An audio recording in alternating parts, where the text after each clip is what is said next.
Hello students, how are you? Student, this is the next part of pregnancy video, human reproduction chapter number 3 for class 12. Students, in this video we are going to discuss about the parturition and lactation. First we will discuss parturition, then after lactation. So let's discuss about the parturition.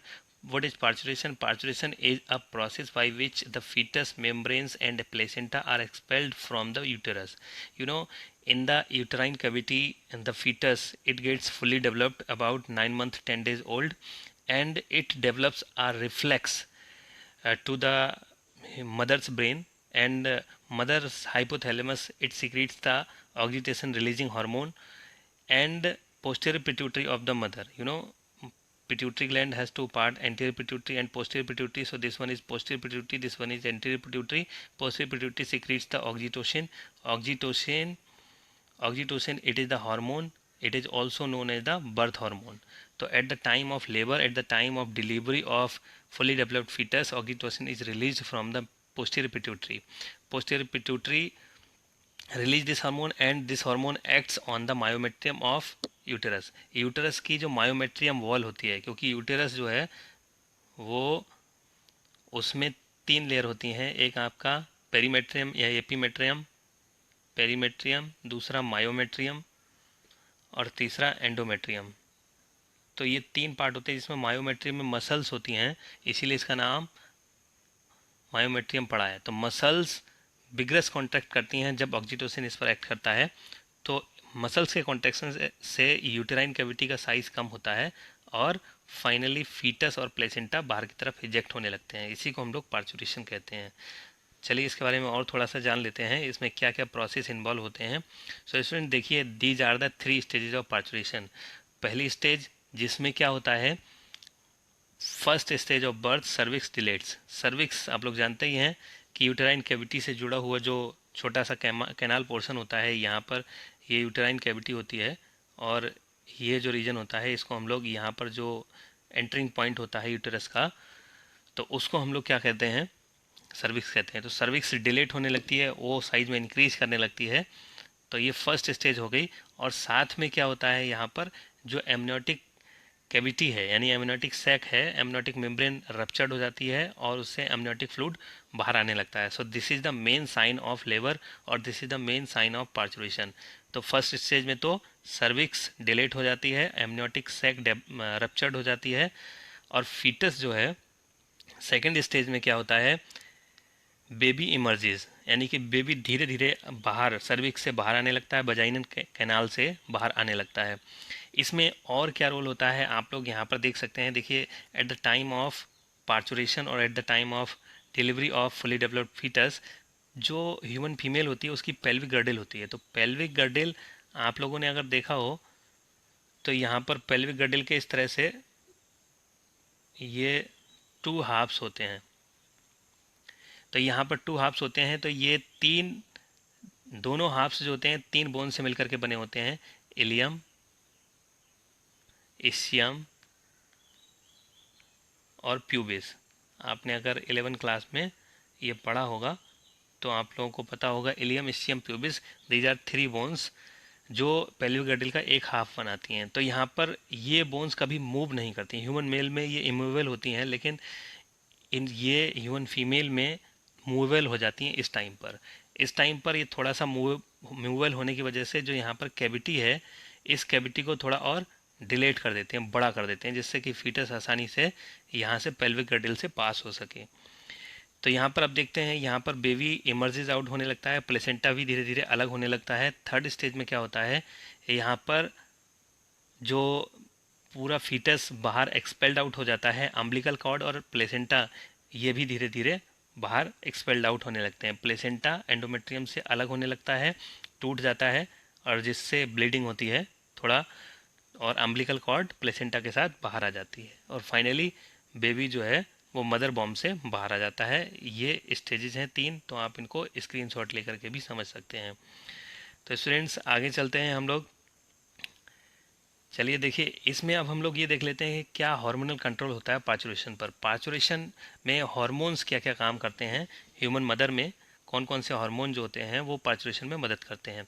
तो अभी आप लोग को बताया, देखिए यहाँ पर oestrogen है, उसका लेवल बढ़ जाता है. एस्ट्रोजन का लेवल ओवरी से बढ़ जाता है तो ये induces oxytocin receptors on uterus, यानी कि यहाँ पर जो यूटेरस है, यूटेरस में ऑक्सीटोसिन रिसेप्टर हैं, उनको डेवलप कर देता है या फिर उनको एक्टिवेट कर देता है ये एस्ट्रोजन का बढ़ा हुआ अमाउंट। उधर क्या होता है कि जो ह्यूमन फीमेल होती है, ह्यूमन फीमेल के ये जो रिसेप्टर्स हैं, और इधर मैंने बताया था जैसे जैसे जब 9 मंथ ओल्ड हो जाता है तो फीटस क्या करता है, एक इजेक्शन रिफ्लेक्स डेवलप करता है, ये रिफ्लेक्स आर्क डेवलप करता है। तो यहाँ से ये रिफ्लेक्स आर्क ह्यूमन फीमेल के ब्रेन को स्टिमुलेट कर देती है, और ब्रेन में हाइपोथैलेमस जो होता है, तो हाइपोथैलेमस इसको पिट्यूटरी ग्लैंड को स्टिमुलेट कर देता है। पिट्यूटरी ग्लैंड का पोस्टीरियर पार्ट जो है वो ऑक्सीटोसिन हार्मोन सिक्रीट करता है। ऑक्सीटोसिन हार्मोन का काम क्या होता है, यहाँ पर ये स्टिमुलेट करता है किसको, यूटेरस को, यानी कि कॉन्ट्रैक्ट करने के लिए स्टिमुलेट कर देता है। मैंने आपको बताया अभी कि मायोमेट्रियम जो है उसमें मसल्स होती हैं, वो बिगरस कॉन्ट्रैक्शन होता है, बहुत तेज़ी से कॉन्ट्रैक्शन होता है। तो ये ऑक्सीटोसिन एक तो ये काम करता है, साथ में क्या करता है, stimulates placenta to make prostaglandin. तो प्रोस्टाग्लैंडिन यानी प्लेसेंटा को भी स्टिमुलेट कर देता है, जिससे कि प्लेसेंटा क्या सिक्रीट करता है, प्रोस्टाग्लैंडिन। प्रोस्टाग्लैंडिन क्या काम करता है, stimulate more contraction of uterus, यानी कि एक और रिफ्लेक्स आर्क उसको और तेज कर देता है, जिससे क्या होता है, और बिगरस कॉन्ट्रैक्शन यानी कॉन्ट्रैक्शन और तेज़ी से बढ़ जाता है। तो इस जो बिगरस कॉन्ट्रैक्शन ऑफ यूटेरस से फिर क्या होता है, यहाँ पर एक तरफ तो ये एक सिंबल होता है, वही जो आपको बताया अभी कि प्लेसेंटा को और ज़्यादा प्रोस्टाग्लैंडिन सिक्रीट करने के लिए स्टिमुलेट करता है ये बिगरस कॉन्ट्रैक्शन, और दूसरा ये जो बिगरस कॉन्ट्रैक्शन इधर से एक पॉजिटिव फीडबैक देता है किसको, ऑक्सीटोसिन को, यानी पोस्टीरियर पिट्यूटरी को स्टिमुलेट करता है, तो और तेज़ी से और ज़्यादा अमाउंट में ऑक्सीटोसिन सिक्रीट होने लगता है। तो आप इस तरह से समझ सकते हैं कि यहाँ पर एस्ट्रोजन ह्यूमन की ओवेरी से सिक्रीट होता है, फीमेल की ओवेरी से, मदर की ओवेरी से, जो एक रिसेप्टर को डेवलप कर देता है। और रिसेप्टर कहाँ होते हैं, ये यहाँ पर मायोमेट्रियम में होते हैं, यूटेरस की वॉल में होते हैं। साथ ही साथ पिट्यूटरी जो है वो स्टिमुलेट हो जाती है हाइपोथैलेमस से, क्योंकि ब्रेन तक ये एक इजेक्शन रिफ्लेक्स डेवलप होता है। ब्रेन को पता चल जाता है कि फीटस फुली डेवलप हो गया है और उसका इजेक्शन होने वाला है, तो एक सिग्नल मिलता है, तो हाइपोथैलेमस पिट्यूटरी को स्टिमुलेट कर देता है। तो यहाँ पर आप देख ही रहे हैं पिट्यूटरी से ऑक्सीटोसिन हार्मोन सिक्रीट होता है, ऑक्सीटोसिन स्टिमुलेट कर देता है यूट्रस को बिगरस कॉन्ट्रैक्शन के लिए, और साथ में ये प्लेसेंटा को भी स्टिमुलेट कर देता है प्रोस्टाग्लैंडिन सिक्रीट करने के लिए। प्रोस्टाग्लैंडिन जो है वो यूटरस का और ज़्यादा कॉन्ट्रैक्शन कॉज करता है।